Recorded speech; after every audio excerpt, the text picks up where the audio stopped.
trusted guide in the world of U.S. immigration. We provide clear immigration news and insights and connect you with experienced attorneys who can answer your questions and guide you through the process. From visas to green cards, asylum to citizenship, we help you find the right legal expertise so you can move forward with confidence. ImmigrationQuestion.com. Real news, real answers, real quick. Stay tuned. We go live in 30 seconds.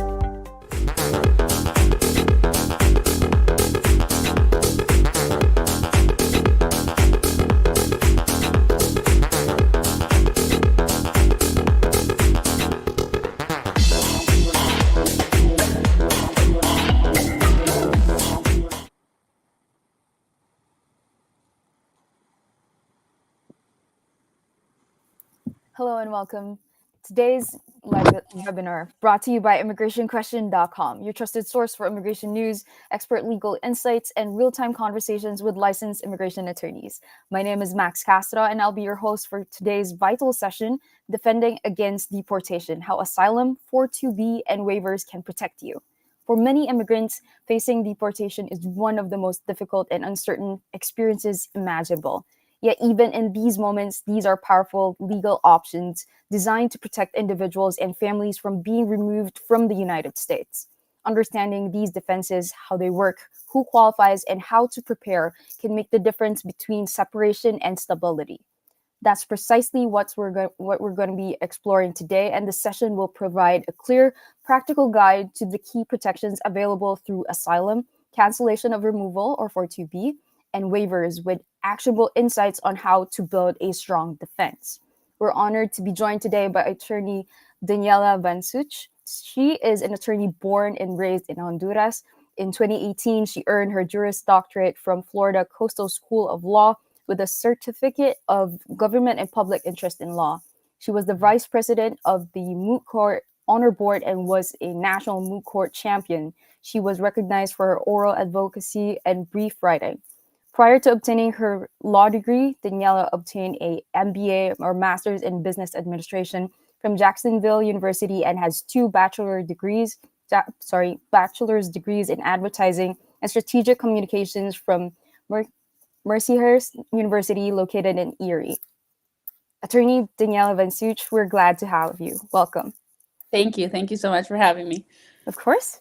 And before we begin, a brief reminder, immigrationquestion.com is a 3-in-1 platform that connects users with licensed immigration attorneys. We are not a law firm and are not affiliated with the American Immigration Lawyers Association, or AILA, or U.S. Citizens Immigration Services, or USCIS. All legal services are provided independently by attorneys within our network. Let's dive right in. Attorney, let's begin with the start of most removal cases. Many immigrants first receive a document called a notice to appear, or NTA. Can you explain what an NTA is and what critical steps someone should take immediately after receiving one? Yes, so the notice to appear is the charging document that is issued by the Department of Homeland Security that starts the removal or the deportation process with the immigration court. So the government is required to file that document to the court. They first issue it, file the document with the court, and that's what actually initiates the removal proceedings. So the main purpose of the documents, it notifies the person of why they are removable, and then they also notify the person of when their hearing is, the date, time, and location. So the information that the NTA will include, it'll have the reasons, all the allegations that the government is saying, why, the factual reasons why they think that you are actually removable. And then it also will have the legal charges of why the government thinks that you should be removed from the country. One of the most important information on that is the date and location of the hearing. That's the initial hearing that you must attend to your court.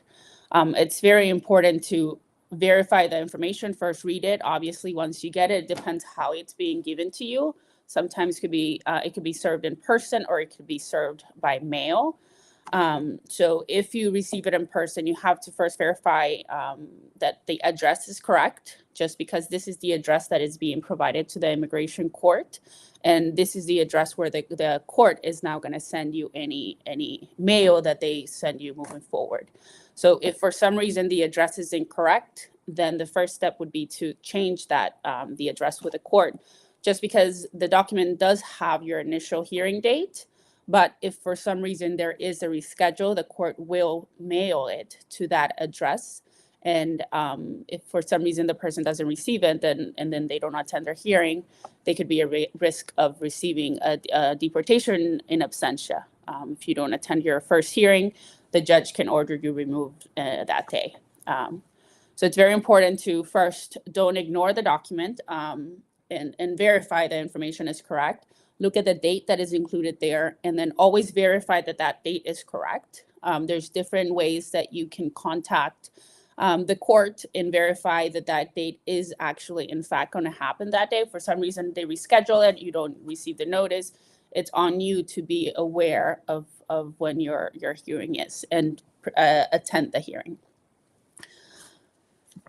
All right, thank you so much, Attorney. And once removal proceedings begin, individuals often ask about forums or relief that can stop the deportation. So can you break down the key differences between asylum, withholding of removal, and protection under Convention Against Torture, or CAT? And how can someone determine which option would best apply to their case? Yes, so these are a little bit, the three reliefs are a little bit similar, yet the differences are between the standards and then the benefits that the person gets based on each. The asylum, the purpose of the asylum, right, is to give protections to people who have suffered persecution in their country. And it has to, the standard of proof for that, it has to be a well-founded fear of persecution. What that means is that there has to be a reasonable probability. So about 10% chance that this person has suffered past persecution based on their race, religion, nationality, political opinion, or membership in a particular social group. So if they can do it based on past, 10% probability that they have suffered some harm based on those, or future. The asylum can be bought and you can prove it in two ways. Maybe nothing ever happened to you in the past, but you prove that something will happen to you in the future. Most of the time it's because something has happened in the past, but there's also future. Sometimes they're tied together as well. Because something happened to you in the past, then something will happen to you in the future. So that's the main, based on the asylum, is just a lower 10% chance probability of harm and persecution based on the protected ground. Asylum does have the most benefits of all the three reliefs. Once you win your asylum after a year, then you are able to obtain a green card. And then in the future, also citizenship once the time frame has elapsed. Another benefit of the asylum is that you are able to have derivatives. So your spouse and your children are also able to get that relief if you are able to prove your own case. There's some specific requirements for asylum.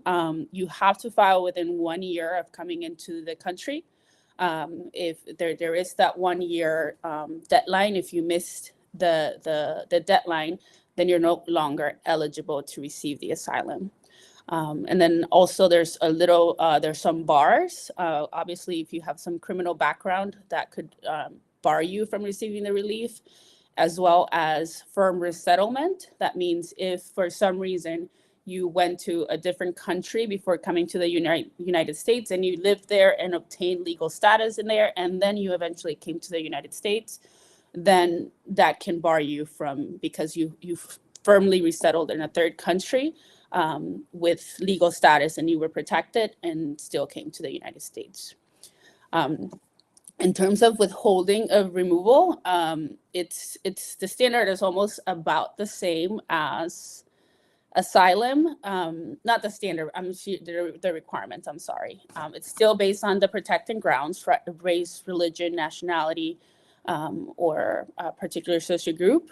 The purpose of this one is to avoid deportation to someone to their country where their life or freedom would be threatened. Actually, the standard of proof is higher than the asylum. The standard of proof is more likely than not. And asylum was 10% chance. This is 50% or more chance that you will be harmed based on this. So the standard is a lot way higher. And then the benefits from it is you avoid a deportation. So if you win this relief in court, you still get a deportation order. This withholding is withholding of removal. It just withholds your deportation. So you are able to stay in the country here legally. You are able to work. You are able to be free from sending you back, but you will never be able to obtain a green card or citizenship. It'll just be based on, you will be able to legally work here with work authorization based on that withholding, but never get to a higher relief or a higher legal status.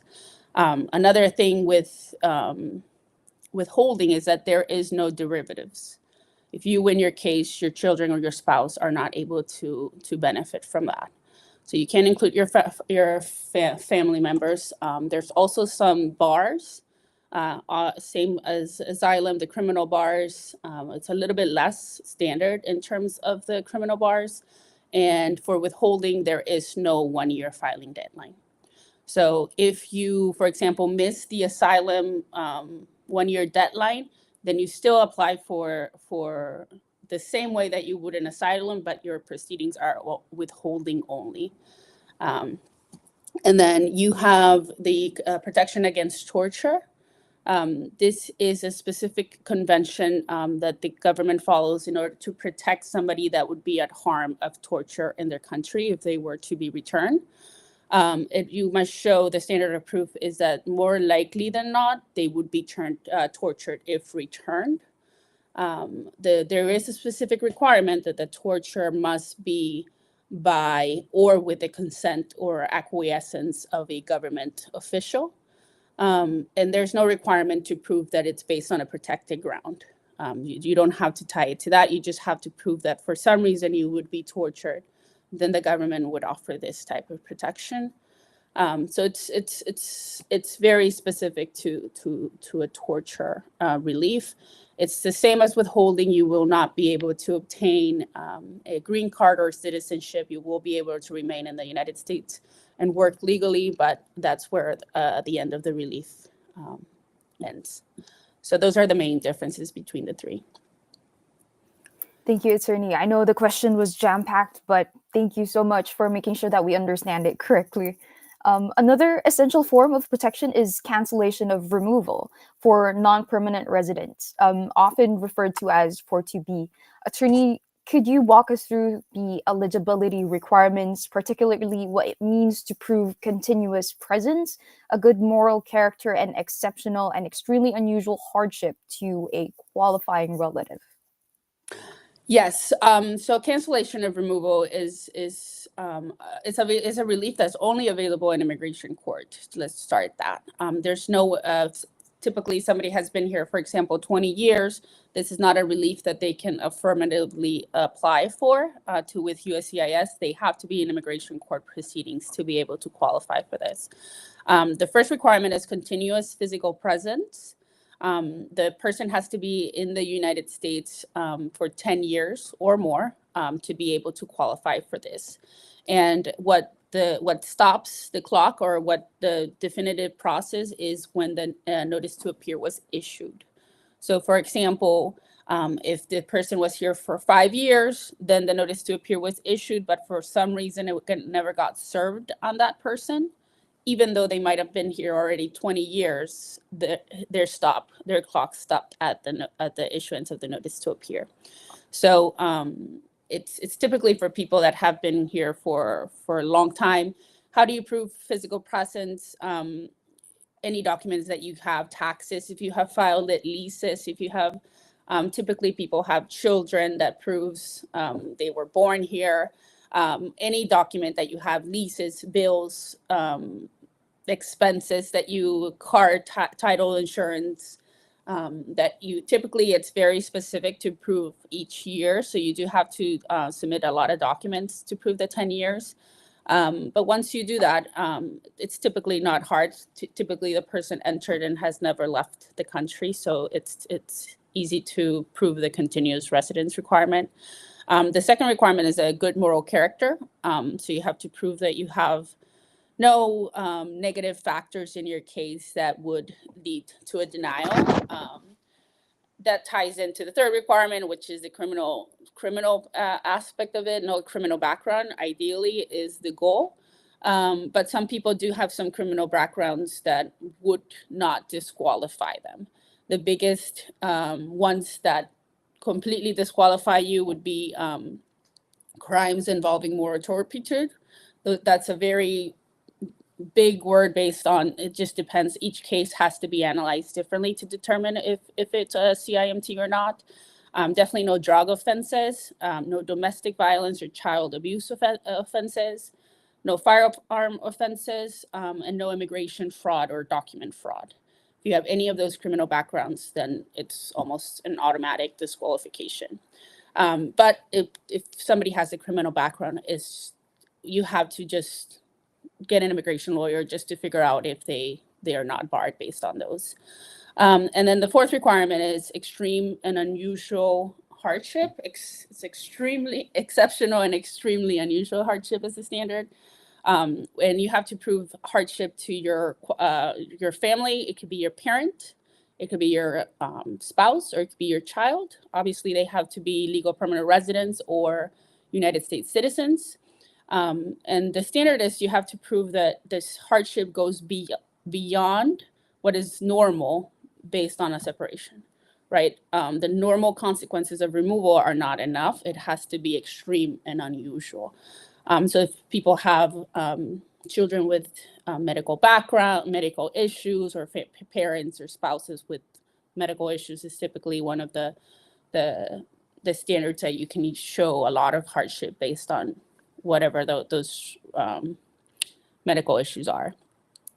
And the biggest also is favorable discretion. That's the last requirement. You do have to prove the court that you are warrant a favorable discretion. So for example, you could show the hardship and then you have this criminal background and the court might say, well, based on discretion, I'm willing to not agree and approve this case. So that's kind of the main 5 requirements for cancellation of removal. Thank you, Attorney. And many people in removal proceedings may also qualify for certain waivers, especially when criminal or hardship factors are involved. So, Attorney, what exactly is a waiver and how can applicants demonstrate extreme hardship or meet other standards to strengthen their case? Yes, so waivers are a way of asking for forgiveness from the government based on whatever inadmissibility you do have in the moment. The government does have specific waivers that they allow. Not everything is waivable, unfortunately, but it just depends on what kind of relief you're applying for and what kind of process you're in. A lot of people do have the deportation proceedings, but also have something else that they're applying for, maybe a humanitarian, like U visa, T visa. Maybe they are married to a U.S. citizen, permanent resident that they're applying for based on that. So for waivers, you do have to have some other relief pending or other relief that you are pursuing in order to qualify for those.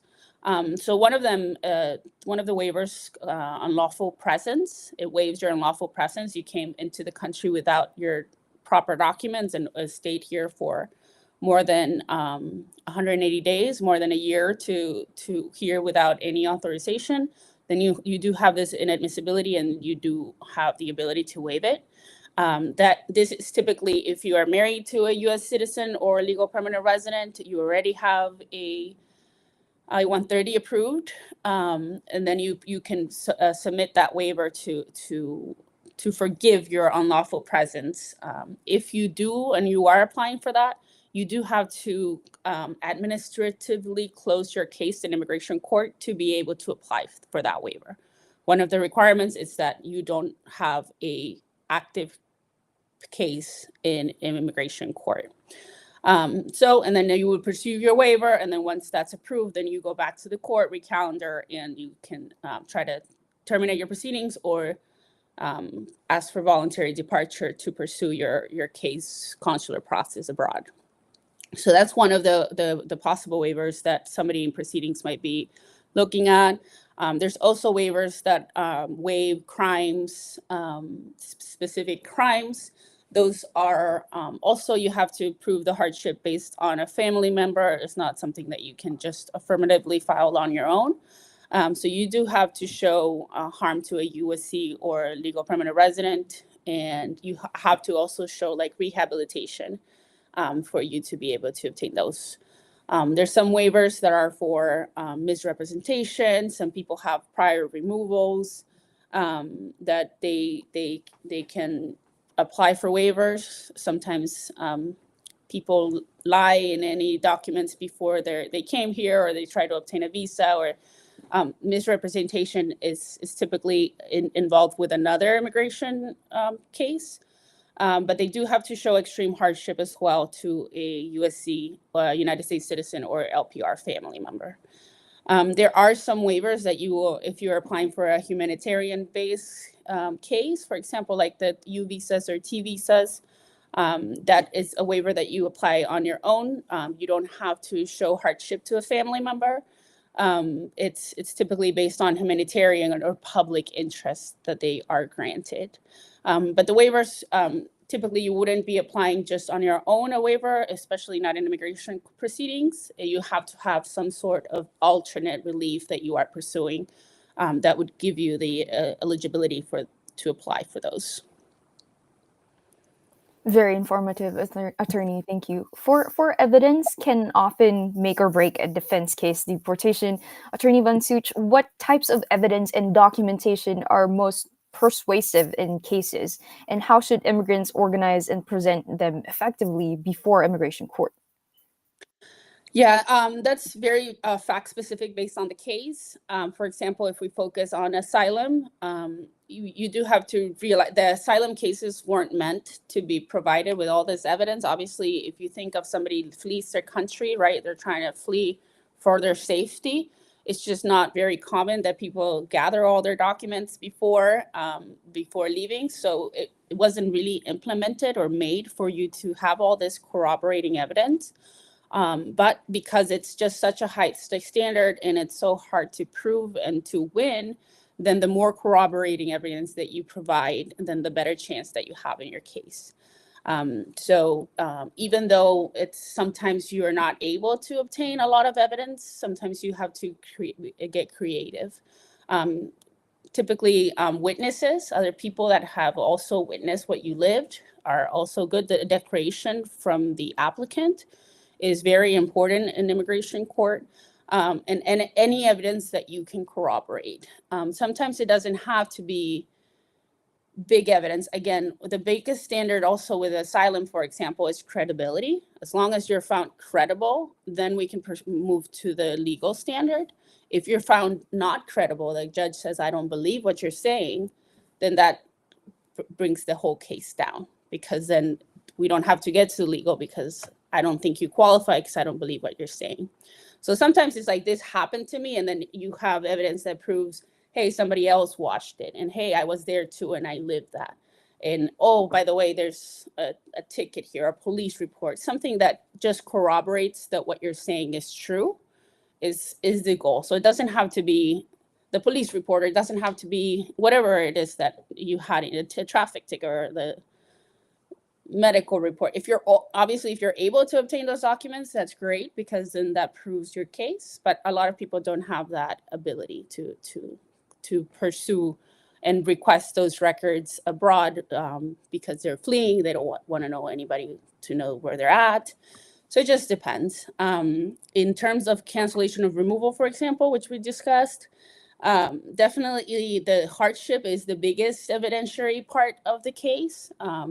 If you do have people with medical issues, medical records are always good. We also always try to, for example, obtain expert testimony in asylum or cancellation. Somebody, it's an expert that says, hey, I reviewed all these evidence, and in my expert opinion, I believe that whatever the case is, So those are always good supplemental evidence that you can obtain here. Psychological reports, if you're having a lot of trauma and mental issues or mental just trauma based on what you lived, those are always good. But each case is very fact specific. There's cases that have a lot of evidence. There's cases that have no evidence. But that doesn't change, that doesn't make the case greater or not greater. It's just based on what can be provided based on each individual person. Understood. Thank you, Attorney. Thank you for enlightening us. And to everyone tuning in from Facebook, YouTube, LinkedIn, and beyond, thank you for joining us today. Whether you're an attorney, a student, a professional seeking clarity on the topic that we have, we're glad to have you with us today. If this is your first time with us, welcome. Immigration Question is a trusted meeting place where immigrants and attorneys connect. You can ask immigration questions for free in any language and get matched with a licensed attorney for your guidance. Many of you may also qualify for a free confidential consultation. We're also proud to share that immigrationquestion.com is now BBB accredited, business reflecting our commitment to honesty, transparency, and serving immigrant communities with integrity. As an attorney who has led hundreds of clients through complex immigration and asylum processes, what are your thoughts on how platforms like immigrationquestion.com are helping immigrants and attorneys connect more effectively, especially in accessing help for issues like asylum? Honestly, just by preparing and sharing information, I feel like in the current administration and current state of immigration right now, there's a lot of fear going around, and just providing information and educating the community, knowing that they can obtain a little bit more resources on their cases, it is amazing that it's being provided for the community. Much appreciated, Attorney. And before we move into our Q&A session, we know that court hearings can be intimidating, and especially for those without experience. Attorney Vansuch, what should individuals expect at a master calendar hearing or an individual hearing, and what best practices can help them present themselves confidently, even if they don't yet have legal representation? Yes, so at a master calendar hearing, and a lot of people decide to go to a master by themselves, it's just judge specific. For example, sometimes the judge will reschedule the case for another time to allow the person to obtain representation. But the master calendar hearing is a hearing just to discuss the notice to appear, right? Is where typically the person would accept or deny the charges, the allegations, say, yes, I am a citizen of X country. Yes, I came here with no documents. This is a charge. Once you accept the pleadings, right, the judge would ask the questions and the government can prove that you are in fact not a citizen from the United States. Then the case goes to an individual. So the judge would say, okay, so based on this document, I find that the legal basis the government is trying to deport you for is true and correct. And do you have a relief against that deportation? If you have absolutely no relief, then the judge could issue order of deportation that day. But then you tell the judge, I am applying for asylum, I am applying for cancellation, I am applying for whatever relief you're applying in court. So then the judge would accept your application and set your case for an individual hearing. An individual hearing is just the final hearing, right, of your case. That's the day that it's your day in court. You get to speak your story. You get to testify your story. What to expect would be, with an attorney or not, you would sit in the stand and answer questions and tell your story based on your case. The government has the ability to ask questions as well as the judge. So typically it's the defense or the respondent's attorney goes first, asks the question. Then the government is able to ask questions. The judge can ask questions at any point. If you have any witnesses, that's the time the witnesses would come in and testify as well.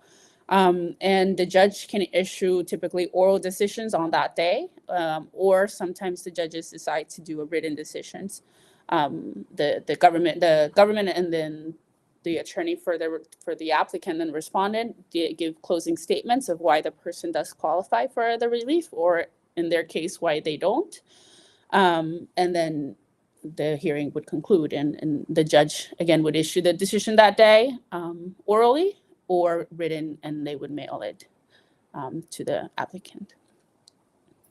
All right, thank you so much, Attorney. If you're just joining us, we've been having an insightful conversation with Attorney Daniela Vansuch on defending against deportation, how asylum, 42B, and waivers can protect you. We are now moving into our live Q&A segment. This is your opportunity to ask your questions directly to an experienced immigration attorney.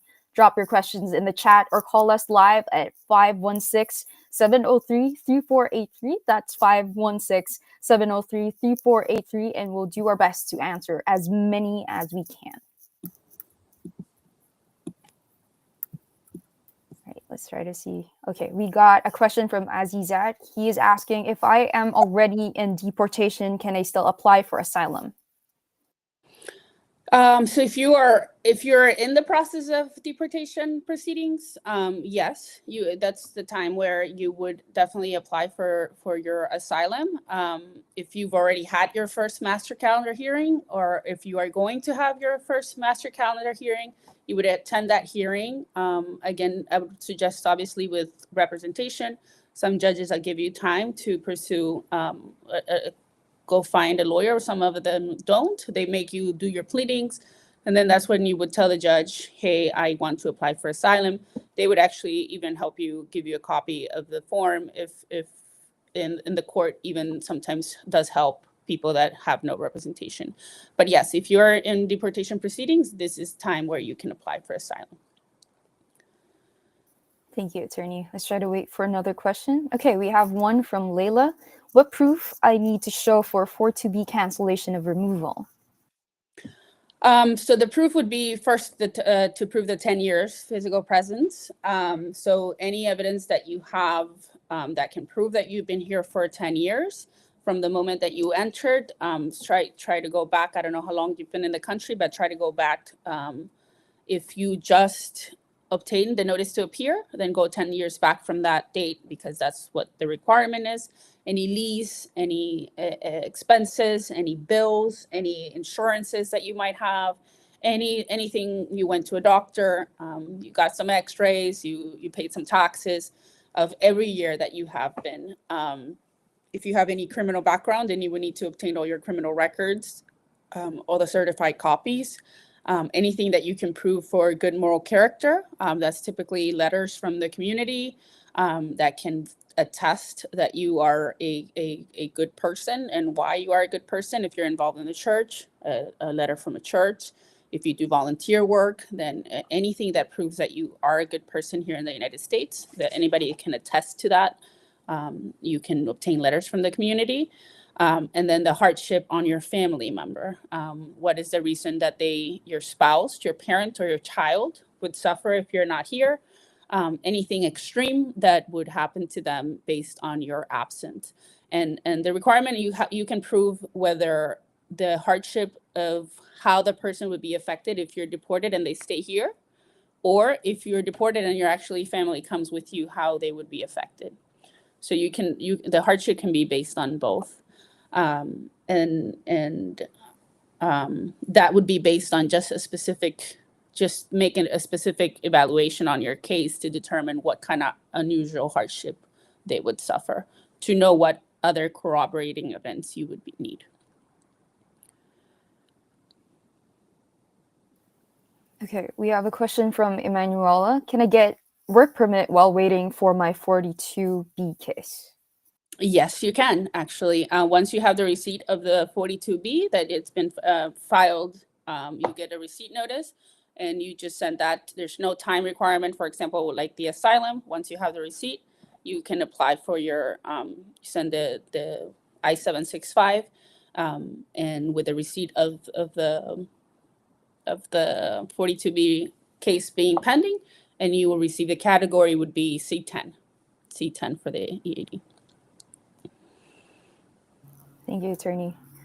Okay, we have Amara. How long does 42 application case take to finish? It depends on the judge's availability and the calendar. We are seeing now, for example, that judges are issuing individual hearings in 2028, 2029. So then it's just typically the date that you would get your individual hearing. Sometimes some cases get an individual hearing in a year. So then they would be a year, but sometimes, again, we're seeing some 2029 at this point. Those are very important for 42B cases because, for example, if the hardship is based on a child, once your child gets over age, then they're no longer a qualifying applicant. So a lot of people, if there's a time frame that you want to avoid that child aging out, sometimes you can request the judge to give you an earlier date to avoid that. We have one from Marseille. Please, how can I show judge that my family will suffer if I am deported? Again, it's just very specific on the family. You have to think of every aspect of life. You can show, again, medical hardship. You can show economic hardship if you're the only one that's working and supports your entire family. If you own houses or if you have a lot of debt that will remain here without you being in the country. Those are ways to show if your spouse doesn't work or your spouse would need to work 2 jobs to make up for your right. If your child has medical issues, they're going to lose their insurance, or you're the primary caretaker. You take them to all the appointments. Now your spouse is going to have to hire that out. You can show all that, as well as what would happen if they go back with you. How are the circumstances in your country? Like if they have medical issues, what kind of health insurance would they get, or what kind of health benefits would they get there, or how would you work there? Do you speak the language that you're going back to? How, if you have children, how would they go to school? They don't speak the language, and just showing how the circumstances in that country are, that would definitely affect you personally. You have to really put yourself and analyze each specific aspect of the case to be able to tell you specifically how. But yes, think of all those things that can create a hardship on your life. Thank you so much, attorney. I think we have room for one more question. We have one from Chantel. I have a small criminal record, but can I still ask for asylum or waiver? So asylum does have guarantee, like it depends on what kind of criminal background you have. It has to be analyzed obviously by an immigration attorney to determine if it completely bars you, or if because the asylum itself has its sort of forgiveness, but it just depends on the crime. So I would tell you to definitely seek out an immigration attorney just so that they can analyze your background and tell you whether it disqualifies you or not. Thank you so much, attorney. Thank you for sharing your expertise and compassion with us today. Your clarity on asylum, cancellation of removal, and waiver strategies has given hope and direction to countless families navigating the threat of deportation. And to everyone watching, thank you for joining us. We hope today's discussion gave you the tools and confidence to take you to the next step towards protection and stability. Remember, you can always visit www.immigrationquestion.com to ask your immigration questions for free and connect directly with a licensed immigration attorney. Many of you may also qualify for a free confidential consultation. If you'd like to rewatch today's session or share it with someone special who needs to hear this information, the full replay will be available soon on Spotify. Just search Borderless Talk by immigrationquestion.com. Join us again next week for another timely, informative discussion. Once again, thank you, Attorney Daniela Vansuch, and thank you to everyone watching. Until next time, stay informed, stay prepared, and stay protected. Very, very nice having you, Attorney Vansuch. Thank you so much for having me. Soon. Yes.